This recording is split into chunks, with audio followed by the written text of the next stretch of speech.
Okay, we should be broadcasting. MC Toon, you want to give me a mic check? Check, check. 1, 2. Coming through good. Schrodinger's cat, are you alive? Are you dead? Who knows? I am both alive and dead, depending on your persuasion. Excellent, excellent. So we should also have Steam and Cup of Reason here. Can I get a mic check? Absolutely, here I am. Oh, lovely dulcet tones there. And Kit McGuire, glad to have you. Mic check, please. 1, 2, 3, 4. And Miss Mandy, who will be reading our super chats. Are you there? Hi, everyone. Happy New Year. Oh, Happy New Year. Everyone hungover? Wait, I got my Toon Shine. Yeah, I know Toon would have been a monster on the drink last night. Definitely. We played video games with the kids. Sober because I think that the hangover may kill me. We played Peggle with the kids and ate party food. That was fun. If you've never played Peggle, it's amazing. That doesn't exist. You just made that up. Hey, are we ready? Is everybody good to go? Yeah, we got 15 seconds before we're ready. Right. Ready as I'll ever be. Ready. All right, let's have a good show. Okay, counting it down in 5, 4, 3. Hello, everybody. I'm MC Toon. This is the SC Toon Show. Tonight, we've got a debate on whether or not parents should tell kids about Santa. A very fun topic, I think, and slightly past the best time of year to have this discussion, but I think it's just in time. With me tonight, I've got Schrodinger's cat. Hello. Cliff, how are you, sir? I'm better than I deserve to be.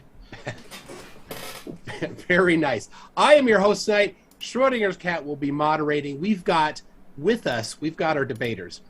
We've got Kit who says we should not tell kids about Santa, and we've got let's see, Steaming Cup of Reason, or Jeff, who says we should tell kids about Santa. Make sure you unmute here, and then Jeff, why don't you introduce yourself? Just say hi, because I'm going to hand it over to Cliff in a second, and he'll. Awesome. Hello, everybody. I'm Jeff, otherwise known as Steaming Cup of Reason, and really good to be here. Looking forward to this. Should be fun. Awesome. And Kit, make sure you unmute first. Hello, everybody. I'm Kit. I'm glad to be here. I'm really excited. So hope we have a fun night tonight. Awesome. All right. Well, I will hand it over to the expert hands of Schrodinger's cat to handle the moderation. Go ahead, sir. Okay. So it's pretty simple. We're going to begin with 2 minutes each. That's not a time to present evidence. It's just say who you are, what your channel is, plug anything that you want to plug. Then we're going to do 10 minutes each, uninterrupted, of evidence presentation. So and then once we get past that, we'll go back, and no reason to go through the whole thing right now. So I think we decided that Kit would go first with her 2 minutes. Say who you are, why you're here, and what you're about, if you'd be so kind. All right. I'm Kit. I am a mom. I have 3 kids, 8, almost 10, and 13. I'm a teacher. I've been in the public school system for 17 years. I'm a student. I'm a doctoral candidate at my university. My research is on teacher retention in high poverty schools. And I'm also a professor. I'm an adjunct professor at my university. I teach mostly math and science methods, which means I teach new teachers how to teach math and how to teach science. I don't have a channel. Well, I do have a channel, but it's for 5-year-olds. So if you want to learn ABCs, I got the hookup for you. But other than that, I'm just mostly a fan of Toon and Schrodinger and FTFE, and so jumped at the chance to spend some time with these guys. Anything else I need to say? I don't think so. No, that was super quick. You used all of about 1 of your 2 minutes. With that, we'll Steaming Cup of Reason, but we're going to call you Jeff tonight. When you're ready, let me know, and I will start the timer. All right. Anytime you are, mate. Go ahead and go. Hello, everybody. I'm Jeff, also known as Steaming Cup of Reason, which happens to be the name of my channel as well. I'm a 60-year-old guy. I've spent the last almost 20 years here in Vietnam teaching primary school, also doing some consultation for corporate training, teaching local business owners, help their staff learn English and so on. I teach primarily math and science now at the grade 4 and 5 level, and I've been on YouTube for about 2 years. A little over, actually, and I actually have 2 channels, Steaming Cup of Reason and The Pain of Progress, which is all about my passion, which is history. And other than that, I don't really have much else to say, other than the fact that I got started on YouTube with Steaming Cup of Reason very much by watching Craig, FTFE, and Simon Dan. They're the ones who really kind of got me interested in the flat earth nonsense. That's how I got started. That's it. Sorry about that, Jeff. My bad. No worries.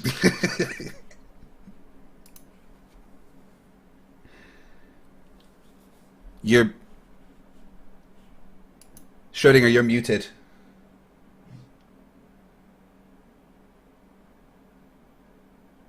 Cliff, you're My bad. Yeah. No, that was my bad. I was totally on the wrong screen. But you came in just about the same amount of time, a little over a minute. But I did want to give a quick plug to Pain of Progress. I think those are really well done, really well researched, little historical factoids that they're pretty well done videos. So next we are going to go into 10 minutes of actual evidence for your proposition. And I think we're going to start with Kit as well. So whenever you're ready, I will start the timer. Right, and I would like to share my screen. So I need permission to do that, please. Oh, yeah. I think MC Toon, is that you or Craig? Now I can. Yeah, that's done. Okay. Just let me know, and I'll give you like a 2-minute warning when you're when you have like 2 minutes left. All right. Am I up? Can you see my presentation? Yes, ma'am. All right. Perfect. So I'm ready to go. Give me a... All right. And go. Okay. So to Santa or not to Santa, I am going to argue that we should not teach our kids that Santa is real. And I have 3 reasons why I think so. My first reason is about behavioral and educational psychology. So I'm going to give you a little teacher 101 here. Jean Piaget is a French psychologist, was a French psychologist, and he is one of the foundational people that we talk about in education in terms of stages of cognitive development for children. And the stage we're mostly talking about when we're talking about belief in Santa is the pre-operational stage. These are kiddos who are 2 to 7 years old. They're transitioning from parallel play. So if you have 2 toddlers playing together, they'll play next to each other, but they won't necessarily play cooperatively. Whereas by the end of that pre-operational stage, they're doing that cooperative play. They're playing together. It's also the stage where we develop conservation of number, conservation of mass. And then most importantly, for my point, it's that transition from egocentrism to empathy. So toddlers, 2-year-olds, it's all about themselves, how they feel, how they view things, their understanding. Empathy is how other people view things, how they feel. And so this pre-operational stage is when kids are transitioning from one to the other. So what does that have to do with Santa? Well, we know as teachers that we can do things to help kids make these transitions and learn these things along this stage. They can learn more about conservation. So they can also learn how to be more empathetic. And some of the things that we do related to Santa directly hinder that development of empathy. There are these very egocentric ideas about write your Christmas list, send your letter to Santa, tell Santa all the things you want for Christmas, where it's very much about them. What do they get? What do they want? And that's the focus of the lead up to Christmas. Whereas my suggestion would be to turn it into more of an empathetic exercise. Who are you giving gifts to? What would that person like to get as a gift? Are you going to tell them it's from you, or are you going to keep it as a surprise?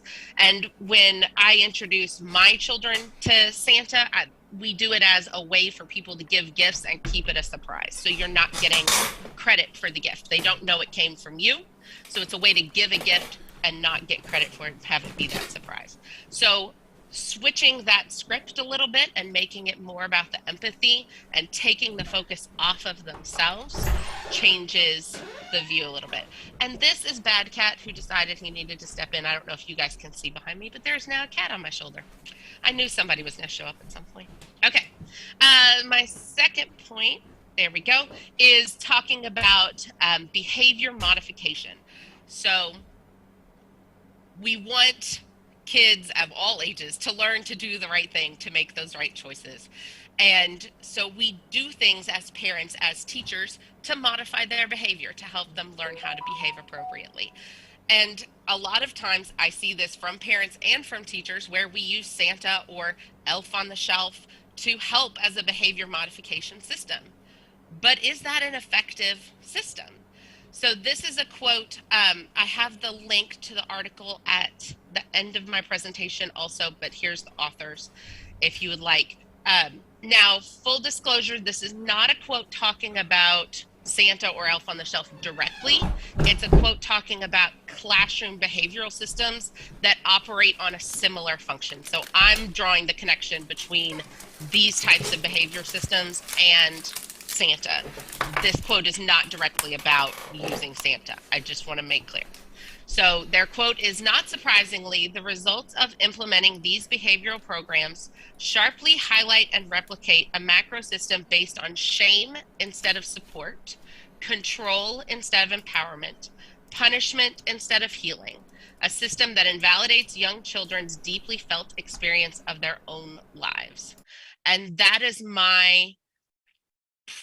one of my main issues with teaching kids about Santa. Santa's watching you. Don't be on the naughty list. That's a shame-based behavior modification system. Shame is associated with maladjusted behaviors, things we don't want kids doing. And it's associated with a negative self-image. Kids feel badly about themselves. So instead of saying, Santa's watching you, you're going to be on the naughty list, let's address the root to their behavior, which usually for young children is emotions, and help them understand and deal with their emotions in a healthy way, instead of making it a shame-based system. Santa's watching, you're not going to get your presents kind of focus. So that's my point 2. And my final point is a point about equity. And I see this primarily in the classroom. So imagine these 3 kids in the same classroom coming back next week after this winter break. So Adam, Santa brought a new game system. Ben, Santa brought a toy from his Christmas list, and the parents brought a new game system. And Charlie, Santa brought a winter coat. You can see 2 different economic levels based on these kids. Charlie's parents could afford a winter coat. They could not afford a game system. How is Charlie going to feel coming to school and telling about what he got for Christmas? Was I bad? Did Santa not think I was good enough to bring me a game system too?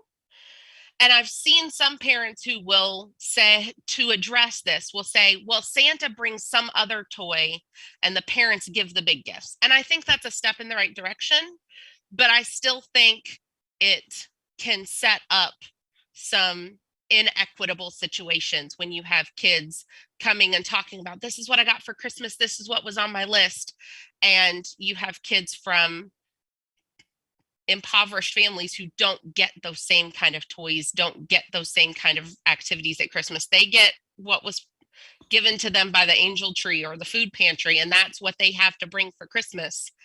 And they see the difference and they internalize that difference. It's my fault. I wasn't good enough. I was on the naughty list.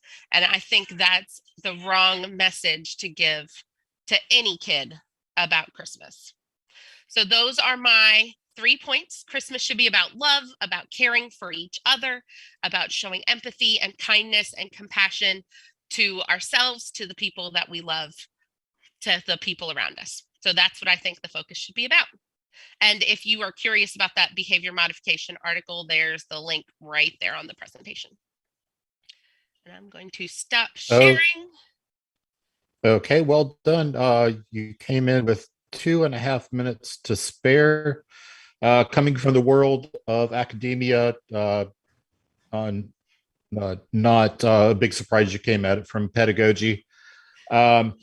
So Jeff, I think you have a pretty tall order to fill, and let me know, and I'll click the start when you're ready for your 10 minutes to begin. And I'm going to share as well. Everybody should be seeing that. We do. Awesome, awesome. Okay. Well, those, I'd like to start by saying, well done, Kit. That was some really good stuff you put out. And I can't say that I really disagree with much of it. Yes, from that perspective, your points are strong. However, I don't think that we should be so scientifically technical with the subject of Santa Claus and Christmas. And I'm going to try and explain why. In preparing for this debate, I took a fair amount of time to reflect on my own childhood memories. And as many of the viewers out there probably can imagine, the happiest and most joyful memories I can remember from my childhood were those of Christmas time, and that anxious awaiting of Santa coming as I slept through Christmas Eve, you know, waiting for his arrival and seeing what was under the tree the next morning. That was just a wonderful, wonderful memory. But more than that, it was about the fun I had with my siblings and just all the family together, just being together and enjoying the holiday for what it was. Not once in any of those memories can I ever recall my parents struggling with whether or not they should allow me to believe in that jolly old guy. And for that, I have to say I'm thankful. In fact, I would go so far as to say that it is important for children to believe in Santa. And here's why. This is obviously a grade school teacher's perspective, and I'm looking at it more from the viewpoint of the kids and how kids react during this holiday season. So yes, I believe it's important for kids to believe in Santa as part of their childhood. Okay. First of all, believing in Santa requires a child to have a very active imagination, very creative. And that's a good thing. Basically, when a person develops a strong enough imagination, they can imagine anything, even the seemingly impossible. I mean, think about that for just a minute. How much imagination must it have taken for scientists and engineers to finally put a man on the moon? I mean, that at the time was seemingly impossible, not 50 years before, okay? And yet they managed, engineers and scientists nurtured their imagination and came up with ideas, and finally they managed to come up with something that worked. And we ended up advancing our technological and our view to the future by leaps and bounds. So all of that comes from imagination. And where does imagination start? It starts at childhood. Also, believing in Santa is important because the story of the naughty and nice list is a big part of it. Now, yes, I agree with Kit that the naughty and nice list does kind of program the child to behave in a certain way. But is that really a bad thing? I don't think so. In fact, by making their behavior directly affect the presents they receive I think, a positive reinforcement that encourages the behavior in the long run. So even as they grow up, they remember those experiences, and they begin to learn and adapt and develop proper behavior, which will carry on through their whole lives. And I see it with my kids in the classroom every day. After Christmas, kids are happier. They're having fun. They're still remembering that the holiday with fondness, and they seem to do better in class. At least they do in mine. That might not be the case for every teacher, but it is for me, and I think it's a good thing. And it lasts long after their belief in Santa has gone. Another point is that Santa is internationally recognized as a selfless, jolly old man, and for the importance that he places on giving to others. And that's, I think, the most important part of it. Okay. You have to forgive me, I'm a little nervous. I've never debated before, so here we go. All right. So we celebrate that spirit with events such as exchanging presents between friends or between family, and even in the office as a secret Santa. Who hasn't done a secret Santa? It's not about the presents, it's about the giving. And I learned that when I was a kid. I had as much joy giving presents to my friends as I did receiving them from Santa. And that's why I think Santa's a good thing. And kids should be allowed to believe in fantasy. Santa is a major symbol for giving. And also because he reminds people that giving is a wonderful part of Christmas, and more importantly, for life in general. And that can't be understated. I mean, yes, there is a struggle for some parents to answer the question, is there a Santa Claus? And for that, I would like to maybe offer a little bit of inspiration. And this inspiration comes from an editorial, which was published in 1827 and has since become probably the most recognized and most memorable editorial ever. And it goes, yes, Virginia, there is a Santa Claus. And I don't think it could have been said better. He exists as certainly as love and generosity and devotion exist. And to know that they abound and give to your life the highest beauty and joy.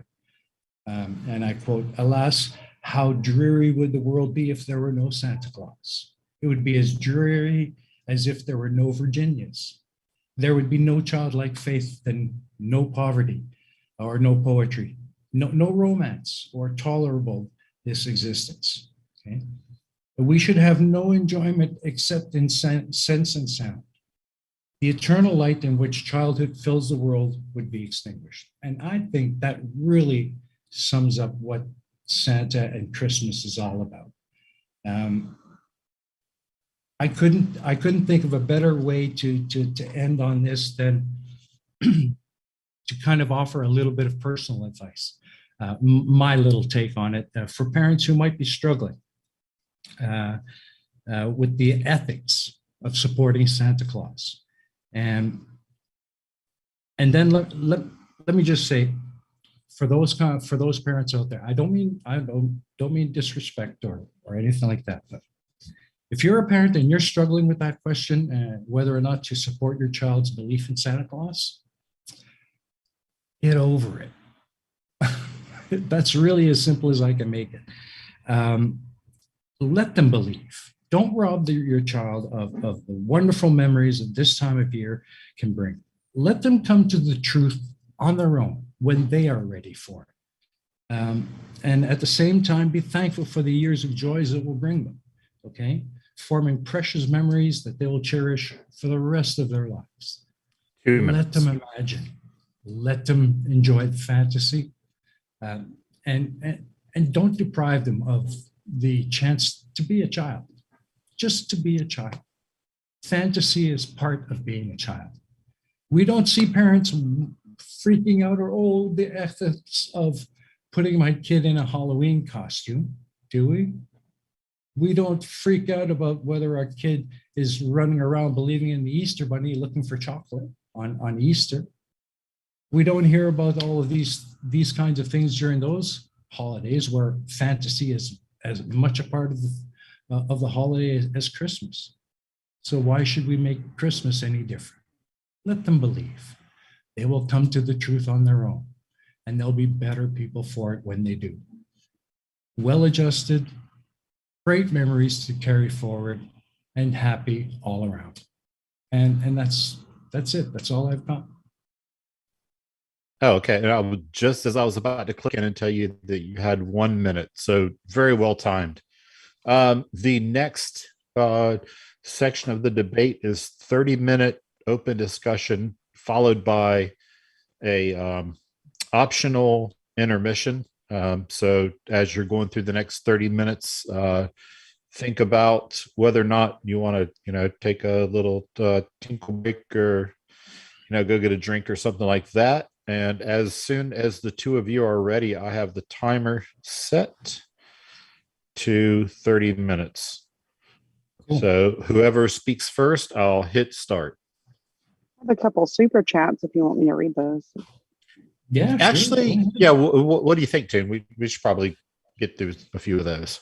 Yeah, they might be appropriate for considering the timing. Yeah. Okay. All right. Yeah, let's do those, and then we'll get to the next section. Cool. Okay. I have why kick a mook out?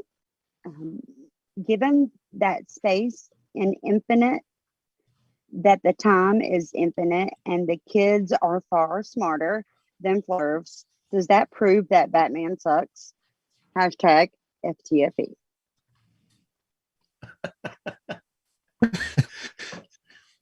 I don't know why you would say anything about Batman to FTFE, because he's definitely not anything about Batman.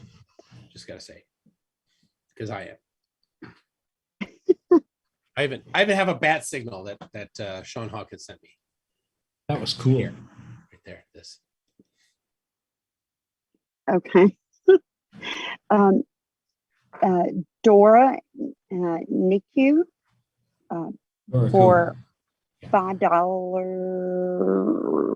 I don't know what that is. Those are euros. Euros. Okay, I'm sorry. €5. Is Kit's argument restricted to Santa or other beliefs, like in an all-seeing deity that will punish bad behavior? I've got a question about that. I was reserving for later as well. So, Do you want me to go ahead and answer, or do you want me to wait until later then? Let's hear Good it. question.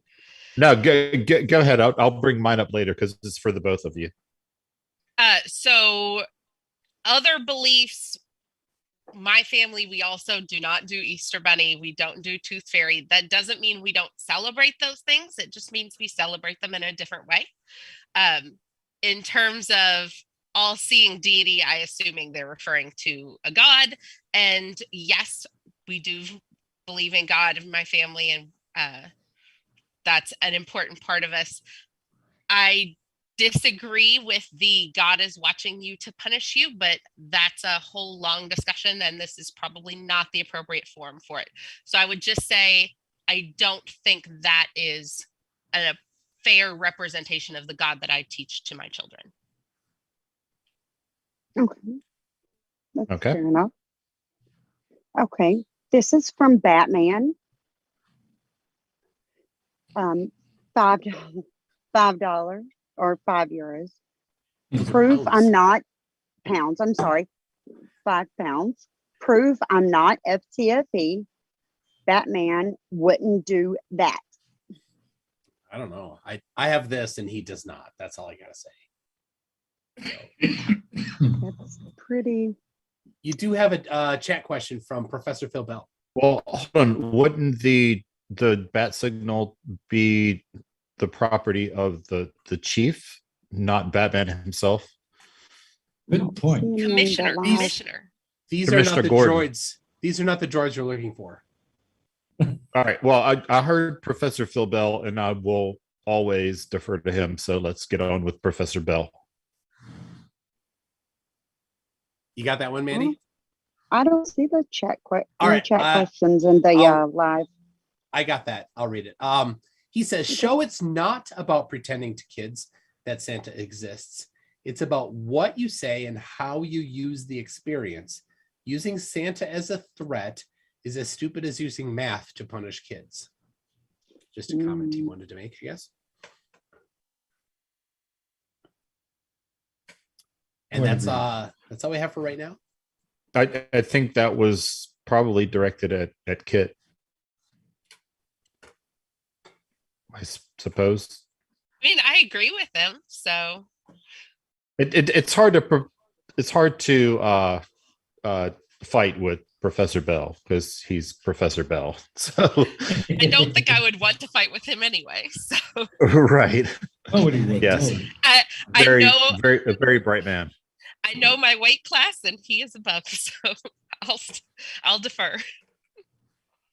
Okay. Was that the questions? Are we ready to go into the 30-minute open discussion? Yes. It's everything. All right. I have the timer set. Whoever speaks first, I will hit the start button. Well, I think Jeff and I have a lot of common ground. It seemed like there were a lot of things in there that we agreed on. I would say that I think it is I reject the premise that teaching Santa is the only or even the best way to encourage imagination. I think there's lots of great ways to encourage imagination, to create holiday traditions that are fun and joyful that don't have anything to do with Santa. So that would be my main disagreement. And I can't say that I disagree with you, Kit. I really can't. However, I don't think we should drop the Santa one to make room for those others. I think Santa should be one of the ones included in that process and another vehicle for creative imagination. I don't think we should just completely cancel Santa because it's not actual factual truth. That's not what it's about. It's about the celebration of holiday. It's about a character who represents giving and kindness and just joy. So yeah, I agree. There's lots of ways you can make Christmas a really fun and imaginative and great time of year for kids, but don't delete Santa to make room for it. That's my point.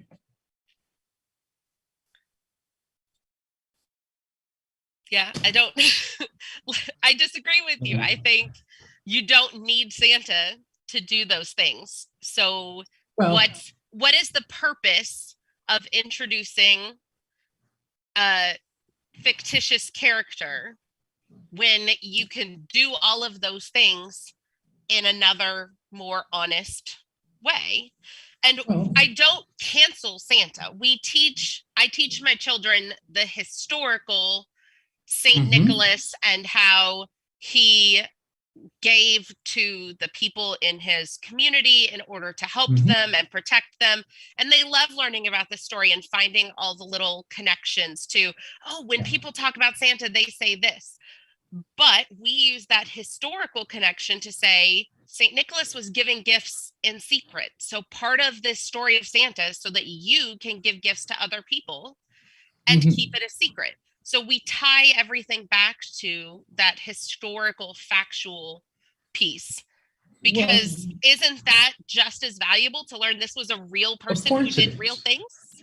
Of course it is. And it should be included in the entire Christmas holiday story. But I still think that Santa should be kept because, I mean, let's face it, he's part of the story. He has been part of the story for God knows how far back.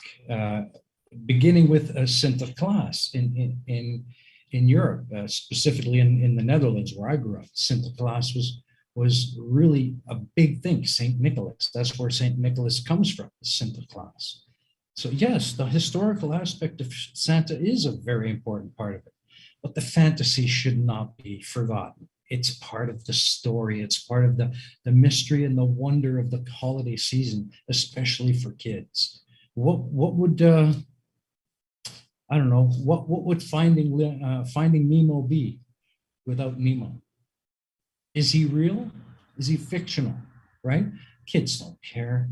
They like the fantasy, they like the story, and that's what makes it wonderful, kids. And I don't think we should take that away from them. I think we should let them have their fantasies. Kids need to be kids. Kids need to dream big and pretend. And I've never once seen a kid go bad because he liked to play pirate or play astronaut. It's all part of their imagination. It's all part of the fantasy and the joy of the holiday. So while I agree, your viewpoint is solid and it's correct, and I support it 100%, I still think that my viewpoint is equally valid, and we should not lose the pure joy and wonder of Santa Claus. Yeah, I don't have a problem with you having your viewpoint and teaching that to your family. I don't think anyone is a bad parent if they teach their kids about Santa. I don't think they're ruining their children. I don't think any of those things. But I do think that it's okay to make a different choice from that. And at least in my community, my family is very much in the minority, not celebrating Santa. And so I find myself having to have a similar conversation to this every December. So, nope, we don't do Santa in our house. Here's how we do it differently. And, well, why don't you do Santa? Doesn't that steal the fun away from your kids? No, it's just we have a different kind of fun, and that should be okay too. So my kids still have fantasy. My kids still have imagination. Oh my gosh, we have more pirate battles and astronauts and doctors and princesses and pirate astronaut doctor fairies and every other example running around all the time. We just don't do the Santa part.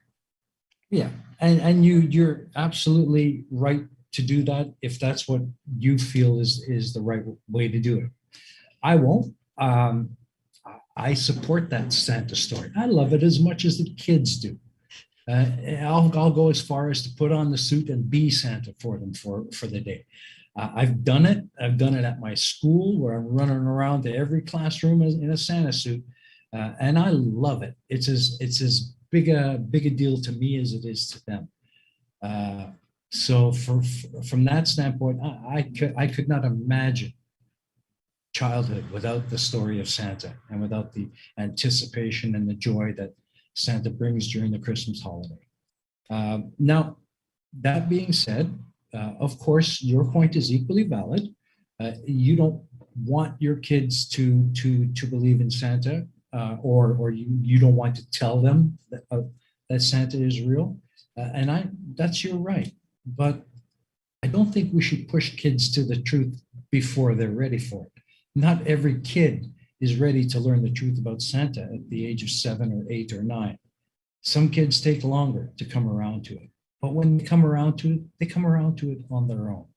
They're ready for it. They can accept it and they can realize that, hey, this is part of Christmas. And they'll probably turn around and help their parents with their younger siblings keep the story going. So let them fantasize. Let them believe that he's real.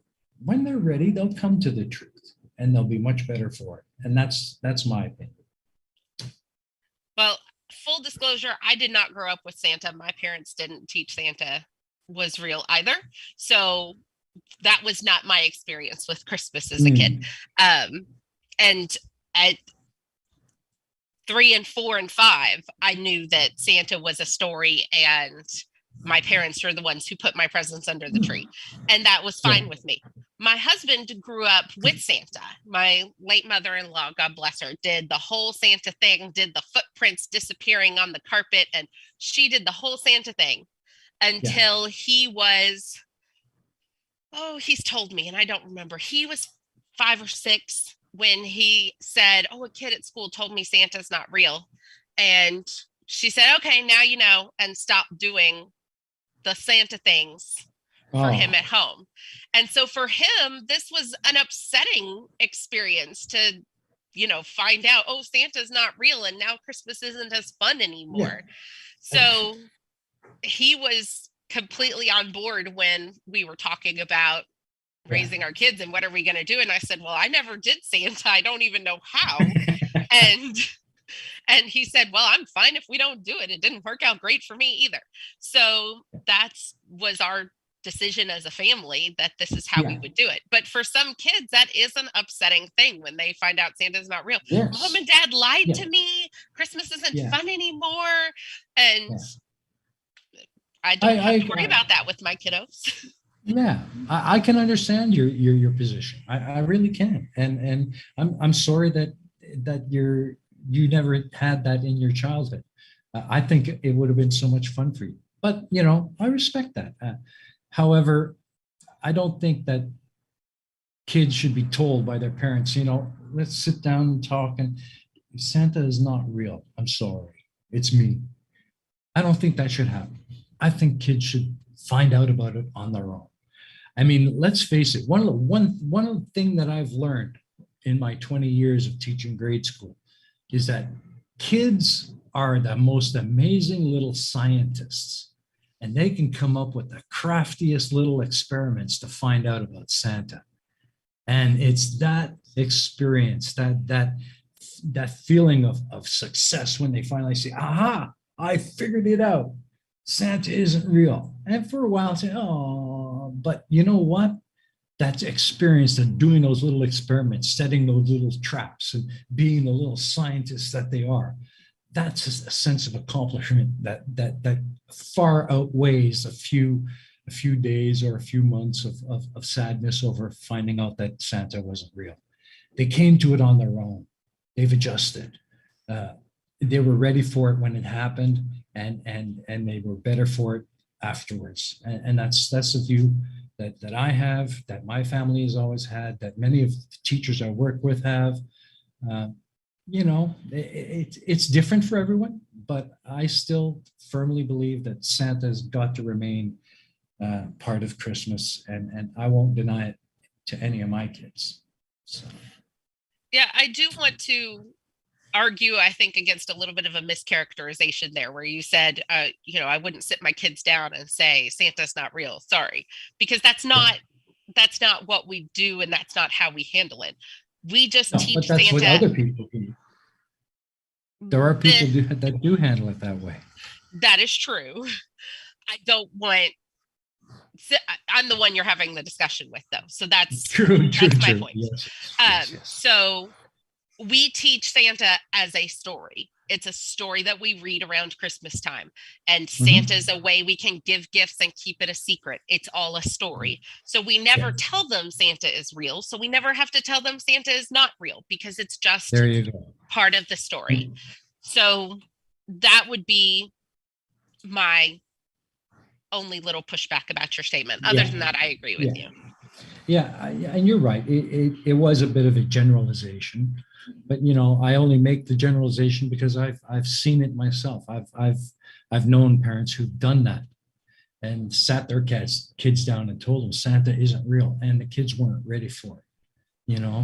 And that's the only reason why I make that generalization. I respect the fact that you guys didn't do it that way, and I respect the fact that you tell the story without actually telling the kids that he's real or not real.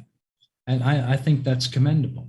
So I certainly don't wish you any bad feelings towards you for being that kind of a parent. I think this it's a good thing. But for me, and for the kids in general, Santa is such a big part of the holiday, and they look forward to it every year. And not to let them have that fantasy and write those letters and wrap little gifts for their classmates and so on. To me, it's just wrong. I mean, let them do it. Let them have it. Childhood is short enough as it is. And that's the only point I'm trying to make. Yeah. Let them fantasize while they can, and they'll come to the truth on their own. We'd have all kinds of fun holiday traditions that we do every year that my kids love. Just the Santa thing isn't part of those traditions for us. Good. And it doesn't have to be a part of your traditions to have a fun and joyful holiday season. So my kids certainly love, my youngest, Christmas is her favorite holiday. And she tells me every single day between Thanksgiving and Christmas that Christmas is her favorite holiday. So we do lots of things, and they have lots of joy around this season. And that's great. You just don't have to do fantastic. Santa to be part of it. That's fantastic. And I'm so happy to hear that your kids have as much fun as mine do. I just think that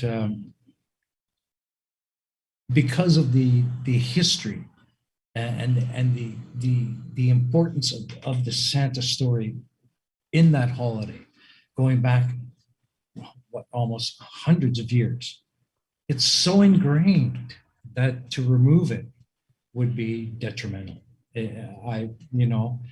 And yes, you don't have to tell them anything about Santa if you don't want to, but I don't know.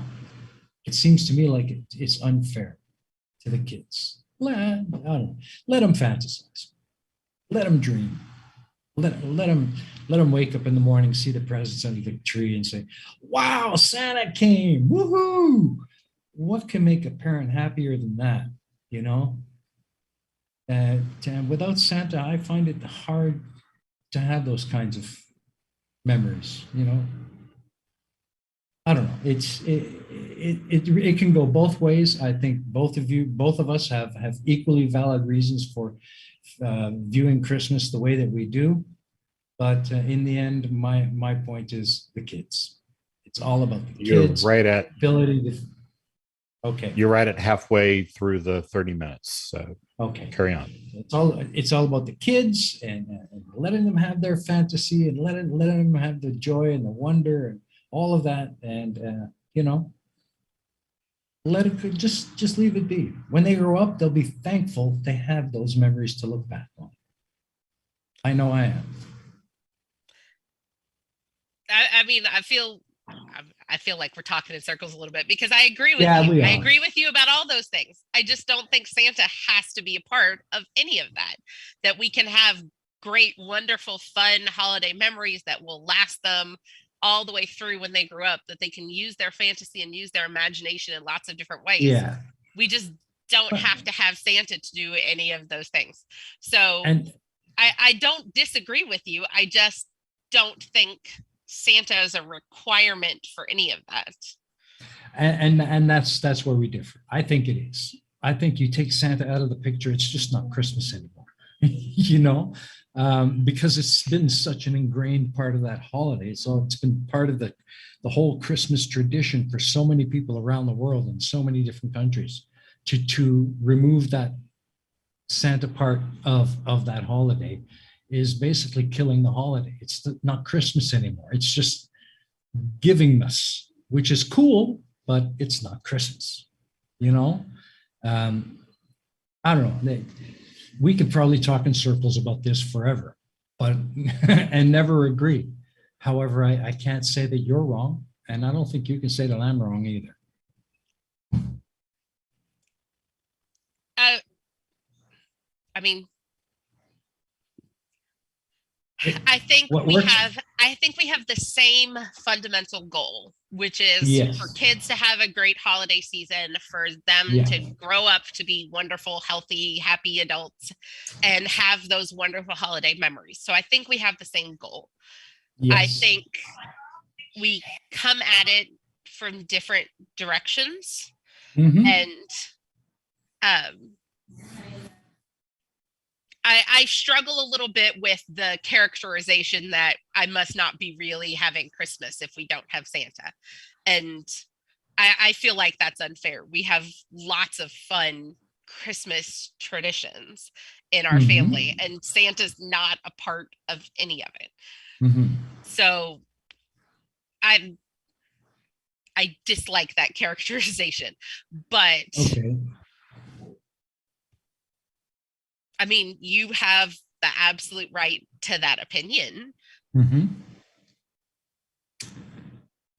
I just think you're wrong. Okay, but then again, when the kids are in school and they're not really believing in Santa Claus, and yet all their classmates do, and they do all those wonderful things that kids do at this time of year, does that not kind of set them aside? Not really totally included? For us, we're very fortunate that our kids go to a very diverse school. And so their school is very accepting of lots of different traditions and celebrations. And so they are intentional at this time of year and for any other holidays to be inclusive about how they talk about celebration. So anytime they talk about celebration, some people celebrate by doing this and some people celebrate by doing this. How does your family celebrate? And so that's from, they've been at the same school since preschool, and that's been the approach all the way through, is that every family celebrates differently. How does your family celebrate this? And getting to so they get to share our Christmas traditions with their classmates. And here are the things we do. We have a gingerbread house building competition every year, and mine got eaten by dinosaurs this year because it all fell down. That's part of what they do at school. Their school is not big on let's all make Christmas ornaments or doing the school Christmas pageant or anything like that. That's not part of their school winter tradition. So that's not something that we have had to deal with. If they went to a school where that was part of the tradition, it may have been something we would have had to handle in different ways. But we've been fortunate with their teachers that it hasn't come up or been a problem in any way. That's a good thing. Because I was going to mention that the ornaments and the school Christmas tree and the pageant and all that, that's something that's been a big thing in the schools that I've taught at for years. And to suddenly stop that, I think would be a child mutiny, you know? But okay, I can see your point. I just wonder sometimes that if kids feel left out, if they're taught that Santa is not real too soon, you know, and I've seen that happen too. But again, you know, you've been fortunate. You've got your kids in a school where it's really not that big of a deal, and they can join in with everyone else. So that's a good thing. But I can't fathom Christmas without Santa. It's such an ingrained part of the whole deal. I'll never give up on that. I'll never give up on that. I'll be Santa for the kids every damn year till I die, because I love it as much as they do. I don't really know what else to say. I mean, we're going around in circles, but you know, I'm pretty passionate about kids and Santa and Christmas, and I don't think I'll ever change. There's 8 minutes left, but we could go into intermission and then do open questions from the audience and everyone. That's absolutely up to the two of you. Yeah. Well, Kit, it's up to you. I mean, if you got some more you'd like to say, by all means. No, I think we're pretty good. I think we've talked through things. So if we want to go ahead and do a quick intermission and then do questions, I'd like that. Yeah. Okay. Yeah, I know that I have a question that I would like to ask. So what do we want to do? Let's do the intermission.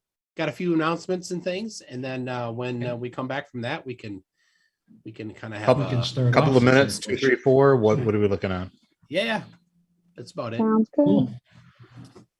Well, we've got, if you don't know yet, probably don't, because we haven't said much about it, but a week from tonight, we have a pretty fiery debate. It is between J.L. Warren and Eric Jewell. The topic is evolution.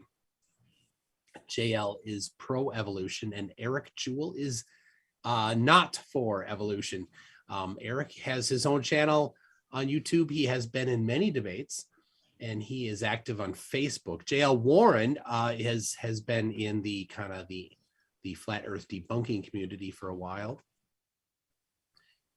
And we've got the plot hole in the chat here, who's a good friend with him, who says you would schedule a debate on my birthday. Awesome. Yes, that is your birthday gift. The plot hole is a debate between J.L. Warren and Eric. We specifically did it on that day.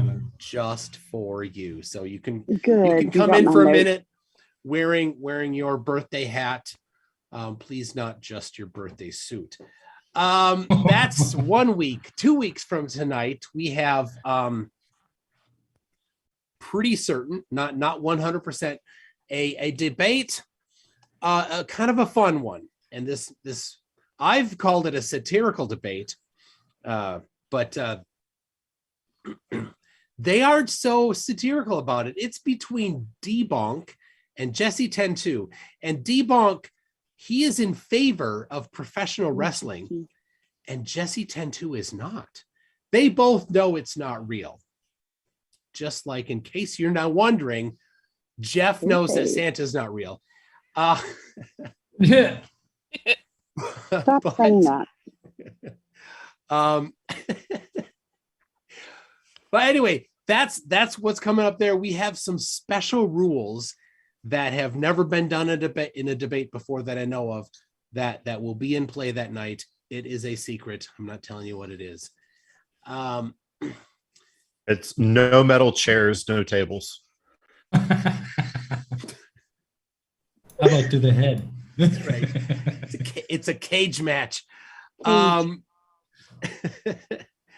So, oh dear. The plot hole says he will be wearing his birthday suit, and only a birthday suit. Oh my God. Yep. All right. You are not invited on. Definitely not. So questions, if you have questions, tag Miss Mandy 777. We initially started out by tagging Fiery, but he's been having some Discord challenges. So tag her, and she will get all of the questions compiled, and she will be asking them, posing them to Jeff and Kit here coming up. So all right, that's what I had to say. So are we ready to move forward? I'm ready to when the debaters are. I'm okay. I reserve the right to the first question because it's your show. Me. I'm ready anytime. So this is Okay. Bad Cat. Uh-oh. And Yeah, sorry, That's I right. declare Kit the winner because she's got a cat. totally different kind of cat. I'm theoretical. So my question, and I guess I'll go ahead and start the timer now. Okay, my question is for Jeff, and I guess for Kit as well. So the thought of Santa Claus, is this benevolent, jolly guy that goes around and gives gifts to all the good little boys and girls. My last deployment before I retired from the military was in Germany in 2017, and it wasn't a new concept to me, but I learned of Krampus. What would you think of the concept of teaching your children about Krampus at Christmas time? Krampus has never really been brought up ever. I rarely know much about the Krampus story. That's, I think, really German tradition. But if it's part of the German Christmas story, then I think it should be included as well.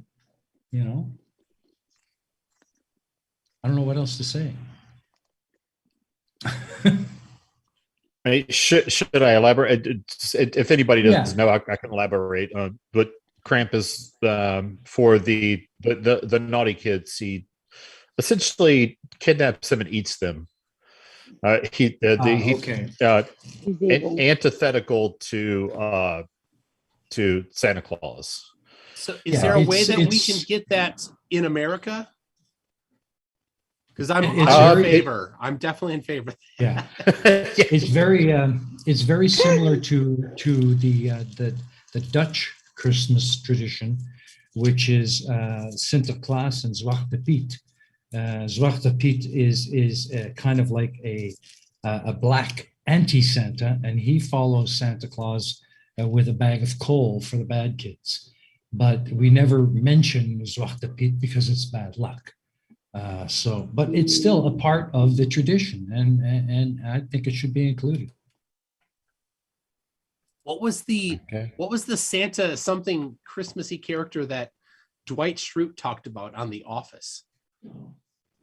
Is that the same one? Like he was like frightening. It I told was you he went with it was a version of Black Peter that Dwight Schrute talked about, and I can't remember. Mm. Oh gosh. The only place that I know that Krampus was really Americanized was on the TV show American Dad, where they talked about Krampus, and yeah, he's basically the opposite. If you're a good little kid, Kris Kringle comes around and gives you presents. If you're bad, then Krampus comes and kidnaps you and boils and eats you. So my question was, should we teach them, side by side, juxtaposed?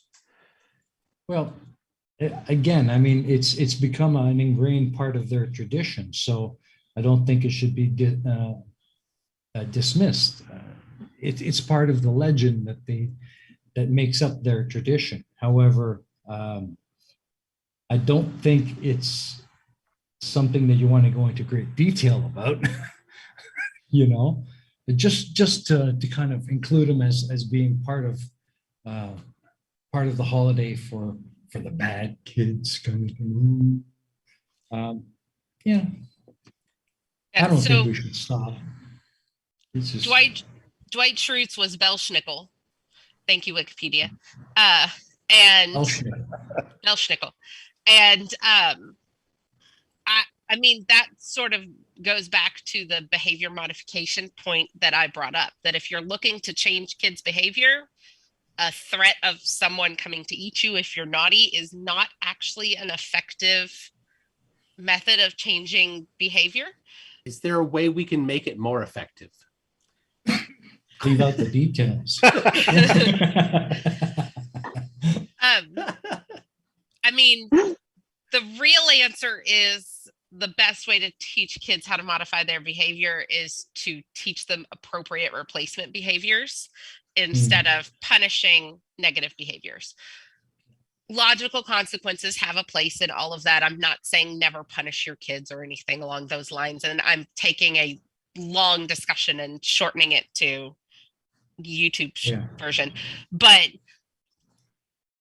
threatening kids for negative behavior is not an effective tool. Teaching positive behaviors, helping kids learn how to deal with emotions and develop empathy are the best ways to modify behavior.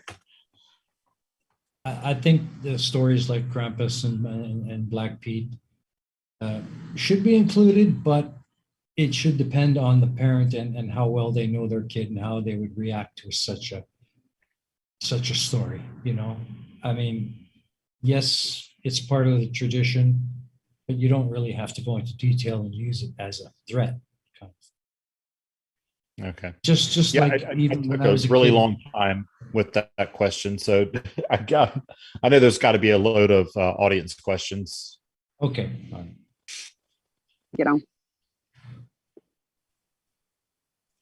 That's you, Mandy. Okay. Let me see where we left off here. Let me get my super chats pulled up.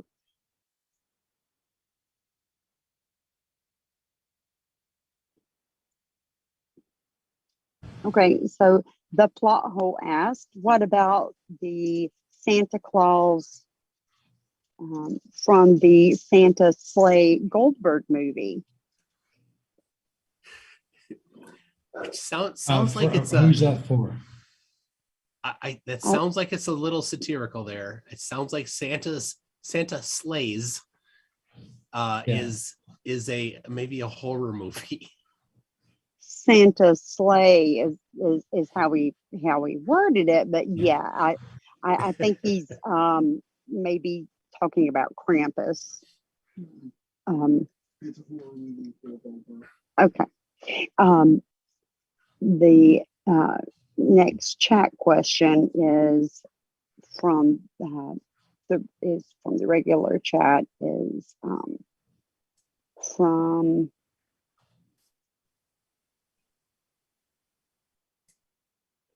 from Professor Philbill. Keep Santa, drop the threats, including the threats from deities. I guess that was just a statement. From Not a Brat. Ask the dude what is wrong with being truthful with children and treating them like actual small people. And who's that for? The dude. The The dude. dude. Okay, I didn't hear that correct. Okay. Can you Lebowski. say that again? What's wrong with teaching? Can you repeat that? Sure. So what is wrong with dropping, ask the dude what is wrong with being truthful with the children and treating them like actual small people. Well, I don't think there's anything wrong with that. However, that I don't think that should include dropping the whole joy of Christmas and Santa. I don't think you're really lying. You're just helping the kids to kind of get the most out of the holiday. I mean, let's face it, kids are going to fantasize. That's part of being a kid. Being truthful with kids and teaching them like, or treating them like small people, do that anyway. But you know, where do you draw the line? Where do we stop treating a kid like a kid and start treating him like a mini adult? You know, what age do we make that demarcation line? Okay, you're 6 years old now. I'm going to treat you like a mini adult. You know, I don't know. I don't think there's anything wrong with treating your kids like little adults, but there's a time for it, and I don't think in the younger years they really need to have their fantasies destroyed because you think it's time for them to start being little adults. They'll tell you when they're ready, and then you can go ahead and treat them like the little people they are. And we do that anyways during the entire school year, before and after Christmas. We still treat them like little adults. Christmas time is the time for fantasy. Let them have it. I think there's such a thing as age-appropriate truth, that we don't have to treat them like an adult to be truthful. True. But then again, are we really being that dishonest? Just letting them be kids and letting them have their little fantasies and having the fun and the joy and the happiness that comes with it? I don't think so. I think it's okay. They'll adjust when they grow up. And they usually do. Okay, that's good. And this is also from Not a Brat. I think she is just kind of elaborating on this some. Please ask them both what is wrong with just being truthful with our children and treating them like small humans. I've always talked to my kids like I talk to adults. And I would absolutely agree with that. I think that's perfectly appropriate as a parent, to be truthful with your kids all the time, just in age appropriate ways. Yeah. I would have to kind of agree with Kid on that. You know, depends on the age of the kid, and it depends on how truthful you want to be with them. But there's a point where they're just not ready for it. And it's important for the parents to understand their kids and understand when they're ready for it. You know, there's nothing wrong with being honest with them and treating them like young adults. Sure. I mean, that's I think a healthy thing to do with kids. There are times like Christmas when it's a time for kids to be kids. Let them. You know, it's up to you as a parent to decide whether you want them to believe in Santa or not. But one way or the other, the kids are going to believe it until they come to the point where, okay, maybe it's not so real. You know. Understood. Okay. The real Ken G said, the plot hole said, no at Miss Mandy. Santa's sleigh was Kris Kringle, who lost a bet and had to be good for 1,000 years. Then that 1,000 years ends and he goes on a killing spree. So It does sound like a horror movie. No, thank you. yes. Yeah. That's just wrong from both of our sides, I think, eh, Kit? That does not sound like a kid's movie. No. But that's it for questions and super chats. I've got right. some of the older ones here. From Irish Brazil says, how should you deal with children and parents of children who ruin the secret of Santa? In my area there are many non-Christians who like to ruin this for others. Go ahead, Jeff. I'll jump in after you. I think that's just not right. I mean, if you don't believe, you don't believe. Fine. I can accept that. You have that right. You want to teach your kids not to believe?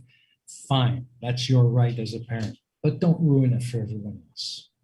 You know, just because you don't believe does not give you the right to take it away from the billions of others that do.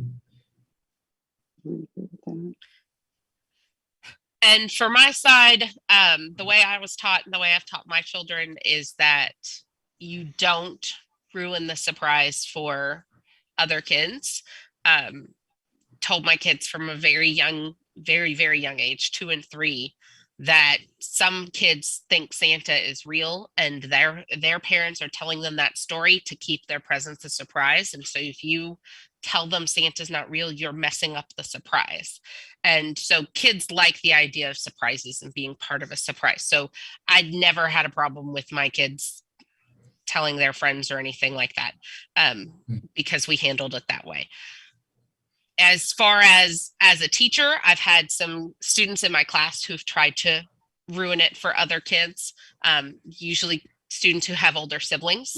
And so older siblings have figured it out. So the kids figure it out and want to spoil it. So the way I usually handle it is for the kids who it's been spoiled for, I'll pull them aside and, well, they told you Santa's not real, but what do you think? Do you think Santa's real? Does Santa come to your house? What does he do at your house? And that's usually enough to push them back on their parents' side and snuff the problem. For the spoilers, I pull them aside and we have a whole discussion about some people think this way and some people think that way. And you're allowed to think a different way, but that doesn't mean you get to tell other people how they get to think and how they get to feel about Christmas. And it's not kind to try to mess up someone else's celebration. In the 80s, it was just brutal. The kids that didn't believe just bombarded us. That's just cool. That's terrible. I can see a young Schrodinger's cat on the second grade debate team debating for Santa against those evil, cruel kids that said that Santa doesn't exist. Mandy, we've got another one. Do you see? I see it. Back? All right, from it's labeled number 3 from Irish Brazil again, I think, or KN. You see that one? Number 2. I do. Okay. Let me see here.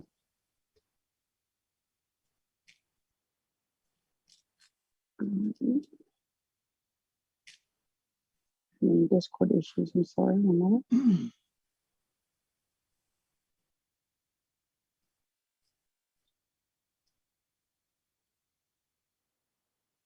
I have it up if you want. I can read it quick. I'm sorry. All right, I'll just read it. What does the panel think would be things would be like today if the concept of Santa was never a thing? I couldn't answer that. I can't imagine it. To me, it's been such an important part of my life and my kids. I simply could not imagine a world without the concept of Christmas and Santa. I think it would probably be very dreary. I think that's a really interesting question. I don't think the Hallmark Channel would exist in the same way it exists now. But I would have to ponder that one for a while. That's a really interesting premise. Yeah. If it was never a thing. That's something for a thesis. I've got my thesis. I'm only writing one. Yeah, no, just no. Don't write another thesis. I've never felt that pain, but I'm aware of it. Don't write a second thesis. But I think that's a topic for a thesis. Well, could be. I'm too old to start writing one now. I'm retiring in 5 years.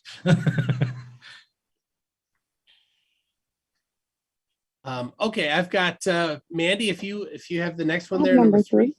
Yep. Yes. This is from MC Toon. Kit, do you think believing in Santa harms the kid? Have there been any studies you know of on the topic? There have not been any studies that I know of, and I looked. For the record, Google Scholar didn't find anything about Santa. I was trying to be prepared, y'all. Harms the kid. I think if Santa is done badly, it could have negative effects. I don't want to go so far as saying harming. I think it could have negative effects if it is done badly. That does not mean I think every parent who does Santa does it badly. There are some who do it just fine. But I forgot where I was going with that sentence. I'm really sorry. I do that often myself. Oh, yeah. I was going somewhere. I had a point. I don't have a point anymore. So no, I don't think it harms just having kids believe in this fantasy. I don't think it's a harmful thing. I think it can be misused, but I think lots of parenting things can be misused. So I don't think Santa is unique in that aspect. I also don't think Santa is necessarily beneficial. Okay. I didn't figure. I would have been very surprised if there had been studies, though. That would be fun to read, though. I looked. I really did. And I was primarily looking in terms of the behavior modification aspect of it. And I found lots of kind of blog posts of people discussing it as should you teach Santa to help teach your kids to be good, but not in terms of academic rigorous studies. And that's an important distinction there. It's really, really sparse. How much different is it than pretending to look under your child's bed and in the closet for the boogeyman to make sure that that entity isn't there before you put them to bed? Is it really that much more? And I'm on the fence. I really could come down either way on either side of this argument. But how much different is it than doing that? I don't think it's all that much different. You're supporting a fantasy in the child's mind, and you're helping them deal with it. Right, you're setting their mind at ease. Yeah. I think the difference is the monster under the bed or the boogeyman in the closet is usually child generated. They're coming up with that idea as a manifestation of being afraid of the dark most of the time. Or is it something another child told them that their big brother told them? Yeah, that's true too. Sometimes other kids pass that along. But Santa, I'm not a debater, and just shut up. No, I mean, you're right. But in my experience, the boogeyman in the closet was child generated. They were afraid of the dark, and the closet was extra dark, and so that's how they created this idea. So helping a child deal with their own fantasies and not being afraid is a different thing than imposing a fantastical world on them, which is what happens when you teach Santa is real and he's watching you. I have a particular hatred of Elf on the Shelf, but that's a whole other discussion. I think Elf on the Shelf is designed to punish parents more than anything. It is. You got to hide that damn thing every day. We never did that. I until I was an adult. That's when I first heard of it. I never heard of it till my son was a young boy, and then we did it. I had to put the thing on the ceiling fan and on top of the TV and all kinds of weird places in the cabinet. Yeah. Things of money making story, I think. It is kind of funny to think that you'd put it all over the place and it'd move every night. I guess. Well, you got to wait for the little guy to go to sleep. Yeah. Did your 6-year-old stay up later than you? Well, no, not the purple fall. The what? Oh no. Don't recommend that either. No. That's satire, people. If you put them on Is the ceiling, that you another have to debate? Put a little note on the Pro- ceiling so you don't turn on. Pro versus con purple fall. Yeah, that might be All right, next week. That might get you some YouTube strikes there if you try that one. just saying. Oh. The All right, king we of getting got, out of those. Mandy, you got another one? I do, yes. From Mr. Unite for the Children. When the kids believe in Santa, that means mom and dad get a plate of cookies to enjoy Christmas Eve after the kids go to sleep. From Proof Philbin. That was from Mr. Unite for the Children. Right. And then he goes on to say, at SC Toon Show, let's have a friendly debate about homeschool. Would you be up for that? So that's Absolutely. actually from Phil Bell. The Mr. Unite for the Children one is the plateful of cookies. Oh, okay. And, Well, I was in favor of put on that there. plateful of cookies. And Yes. then they had to add, where did this come from? You had to give carrots for the reindeer, For the reindeer. which then I was We supposed to always did eat for that. some reason. Why was I supposed to eat the carrots? I'm just here for the cookies. My That's son right. was always more excited about seeing the gnaw marks on the carrot than the cookies. And I hate carrots. I hated biting that carrot so much. Anyway. I would always just leave a little note under the plate that says, "Your cookies suck. Try better next year." Oh my gosh. Oh, The homemade ones man. that the kids made. Yep. Oh, man. You got to keep them humble. Yeah.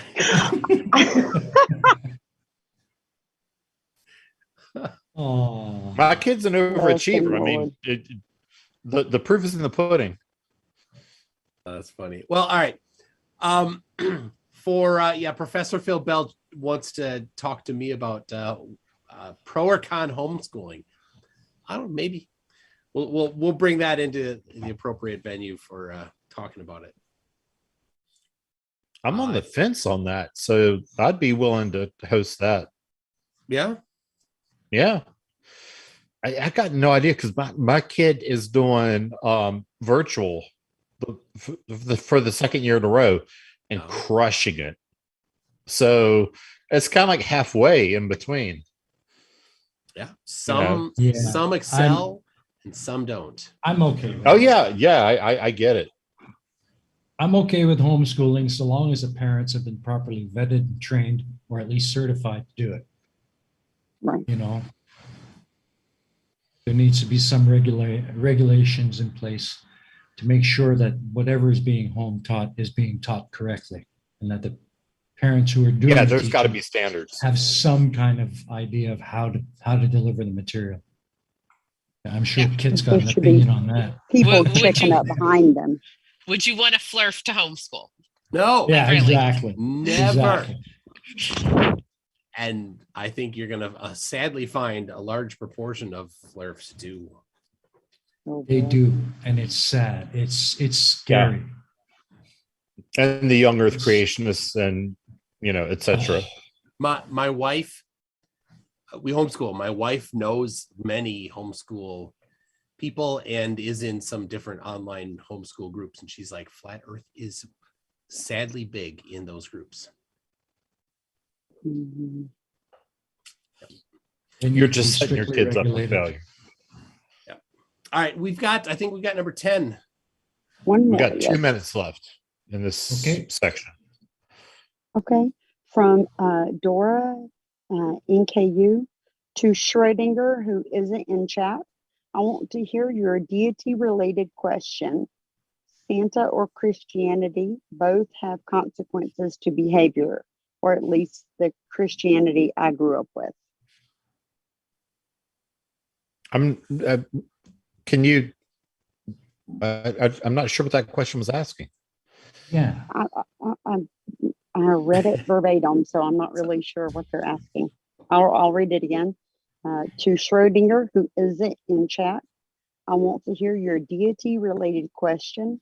Santa or Christianity, both related consequences to behavior, at least Christianity I grew up with. I think I'm going to have to go way out on a limb here and say that saying that there's a Santa modifies children's behavior and saying that there's a God modifies children's behavior. And what's the difference? I think that's the question. And to that, I would say I don't think there is a difference. Yeah. So that's my answer to that question. Okay. Like telling your child that there is some external consequence to their behavior is just an artificial consequence, unrelated to the interpersonal consequence. Okay. And that's the end of that 30-minute section. Okay. We can continue it, or we can go into the 4-minute closings. I think we have I don't one more really have question. much Maybe. else to say. I mean, One unless more. Kit, you'd like to continue, it's up to you. Well, how about we ask that one final question from Stephen Alley or Stephen Alley? Stephen Okay. Alley has the last question. What about the fact that Saint Nick being based on a real person and Santa is to keep his memory alive? And Really, that's to the debaters. So I guess to both. Saint Nicholas, the real person, is where the whole Saint Nick or Santa Claus story originates. It's that deeply ingrained part of not only Christianity but many other faiths. They have similar kind of stories. So I think because of that, it's important to keep that story alive for those who believe in that faith, and Santa Claus is a means of doing that. And I think I said this a little bit earlier, but we do teach the story of the historical St. Nicholas and how he gave and helped his community. And so I think it's 100% possible to teach that historical version and keep that memory alive and the purpose of his actions without teaching that he's now a mythical being that sneaks into your house. But what of the fact that both Santa and Satan both have the same letters They both wear red and black, and they have Oh never my been seen gosh. together. That's semantics. Like Batman and FTFE. Just saying. I don't know. I Batman was and FTF don't have the same letters. yeah, Batman. That's totally different letters. Oh boy. All right. Well, Okay, that's the last 4 question. minutes. 4 minute closers, I suppose. Let me reset another timer. Who wants to go first? I've gotten to go first for the other things. So Jeff, if you want to go first for this one. Okay, so a 4-minute closing. Okay. All right. Ready, go. Okay, so should we tell our kids about Santa Claus? I think it's pretty clear what my position is. I say yes. Let them believe in Santa Claus. I think the most important part of being a kid is the ability to creatively imagine new and fantastical things, even things that are seemingly impossible. And Santa Claus is a part of that. It's a part of the joy and the wonder of the child's mind to picture all of these wonderful things, the jolly old man, the flying reindeer, all of these things that make the season magical. To take that away from the kids, I think, is wrong. I think when they are ready, parents will know their children well enough that they are ready and they can guide them to the truth, or just leave them be and let them come to it to them for themselves. I won't change that position, but I can certainly understand why others would choose not to believe in Santa Claus. I can't argue against that. I just don't think that it's something that should be enforced. I don't know what else to say other than Santa, I believe, is as much in your heart and in your spirit and the spirit of the season itself as it is a story about a jolly old man. And I want to see it stay alive. And with that, I want to thank my opponent, Kit, for an absolutely wonderful discussion. I've really enjoyed it, and I respect your viewpoints, and I hope you can accept and respect mine. And thank you, MC Toon, for bringing me on and inviting me here, and Schrodinger for hosting and moderating, and to FTFE and for producing, and Miss Mandy for handling the chat. Thank you all. Merry Christmas, the happiest and most prosperous of New Year's, and I'll hand it over to Kit. Thank you. Yes, sir. And I'm going to reset the clock for 4 minutes. And upon your first word, it will hit start.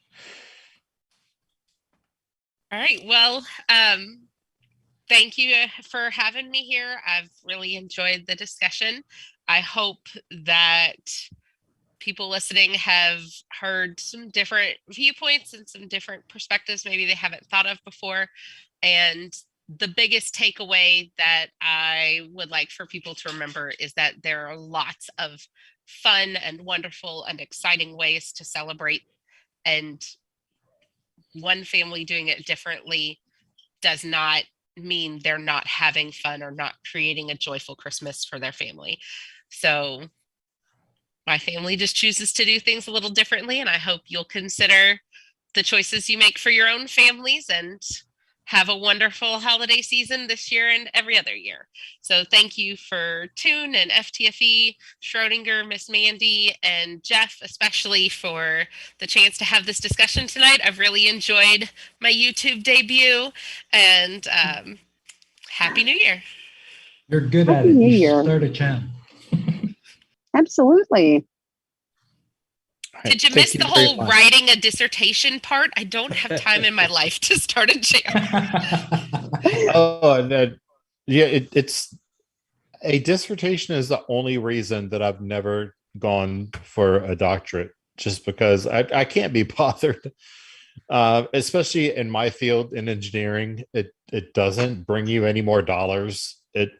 it basically makes you just an academic where you're just in a university. So yeah, I'm not going for a doctorate, but it is not lost on me that both of you are academics, which really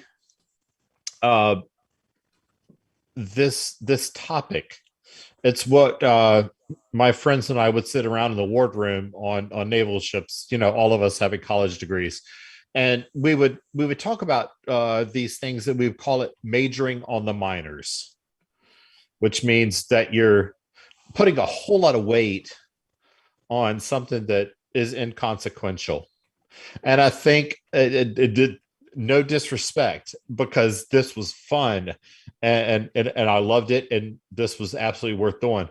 But don't we, as educated people, do this a lot? Like, we really put like we talk about things like, should we tell our children about Santa Claus? In the grand scheme of things, does that matter? Like, what kid, at 80 years old was like, damn it, if only my parents didn't tell me about Santa Claus, it's just funny to me, because I think that's what a lot of us do, instead of focusing on, does little Timmy have enough socks and underwear, and does he have pencils and paper and things like that. This is not me preaching. This is just my just monologuing. I'm done. All right. Well, thank you, Cliff. Thank you to Jeff and Kit for Miss Bandy, for Ken, the OG webmaster, who didn't have a whole lot to do tonight. But Jeff, if you have your presentation, if you want to get that over to Ken in the live production chat on Discord, he'll get that up on the website too. So remember, 1 week from tonight, we've got the evolution debate. We've got a little bit going on already in the chat right now, even though that's not the topic. So yes. So I'm hoping that's going to be an interesting one. Yes, Kit, well done for your first time. And when you're done with that dissertation, maybe you'll have more to do. So, hey, Toon, should we not tell them about the upcoming debate with Hip Hop Hippie? I think that's an excellent one. Yes, Hip Hop Hippie has agreed to debate on my channel against FTFE on whether or not sextants work. Okay. And so both of them will have an opportunity to explain how sextants work on their view of the shape of the earth. And then I will be challenging them. I will give them one set of measurements, and they both get to use those measurements to determine where on earth those measurements were taken. It's going to be so bad. So that is. I mean, I feel like it's a little unfair, because you're literally asking him to do something that's physically impossible. Right. It's so bad. Oh, So yes. Can I put a bet now that he's going to say curved adjacent more than 50 times? Yep. And the thing is, he has agreed that it's not about him saying stuff against, right, the globe. It's this is your chance to show how the flat earth works. But yeah, I can't imagine how it would work for him. So, If he mentions spoiler, it doesn't. Adjacent, just tell him he's sitting on it. so that's January 11th. It's a Tuesday. If you're looking for that, I think that's going to be a fantastic flat earth destruction. definitely don't want to take a shot every time he says. No. Alcohol poisoning is real. I see him backing out before. Yeah. Oh, really? Oh. If he's smart. Well, so then he might not back out. Yes. He is Hip Hop Hippie, who's been giving us humor for, what, 2 years now? Yeah, I mean, I'm kind of glad that I've been asking Flat Earthers left, right, and centre to debate me about sextants, and even though they're apparently all experts, none of them have agreed. I'm kind of happy that Hip Hop Hippie is the one that's agreed, because he is better at proving the globe than I could ever. Every time that guy speaks, less and less Flat Earthers are in this world. So, he is going to come on and, on his own, destroy the Flat Earth sextant argument, and I'm very happy about that. But the only thing that he needs to do is go to his local nautical shop. If he lives anywhere near a coast or a river or anything, he can go there and they offer classes on how to use the sextant. He could do that. It's minimal cost. You're asking a Flat Earther to do research, Cliff. Come on. I know. It's silly me. But, I mean, $100 versus public embarrassment on one of our channels. Work, though. Doing research is work, so that's not going to happen. Well, he has. It is easier to just click a link. Yeah, I've watched the because Oakley is the kind of the headquarters of not understanding sextants these days, and so he's been commenting on those videos, I think kind of looking for some help. Yeah. But you can calculate the altitude of a star, right? Anyway, I think that's gonna be fantastic. So, and if I can plug wait. I asked him, hey Pippi, what is an angle? And he said a straight line from point A to B. What? No, that's not an angle. Oh my god. Oh man, no. He doesn't know what an angle is. Everybody on the panel is so disappointed.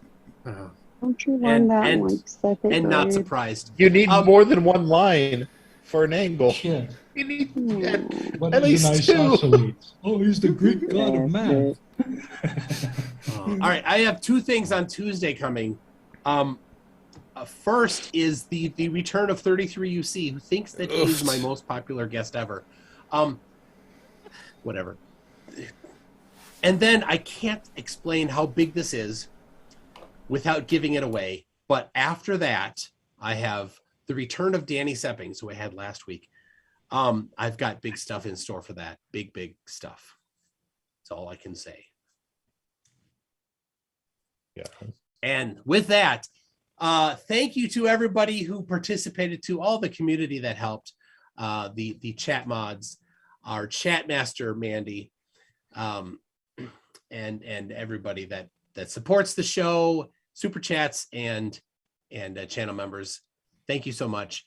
And with that, we will see you in 2 weeks, 1 week, for the big debate with Eric Jewell and JL Warren. You can go now. Thank you, Riz. Thank you, Fiery. Good night, everyone. All right. That was a lot of fun. That was fun. It's really good discussion. So let this go for another 10 seconds before I stop it. Is our audio still going through, or that? Yeah. Thought we might as well let that go through as well. Hello, everybody. Have a good night. Good night, yo.